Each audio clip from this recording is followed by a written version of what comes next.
বোরো ধান আবাদের জন্য ট্রাক্টর দিয়ে জমি প্রস্তুত করছেন কৃষকরা।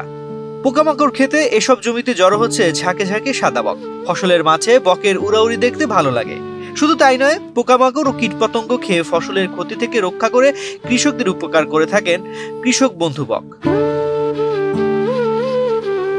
খাবারের খোঁজে মানিকগঞ্জের সাটুরিয়ার তিল্লি এলাকায় 14 নভেম্বর শুক্রবার সকালে এমন দৃশ্যে দেখা গেছে। সর্ষে ঘরে তোলার পর বোরো ধান আবাদের জন্য জমি প্রস্তুত করছেন কৃষকরা।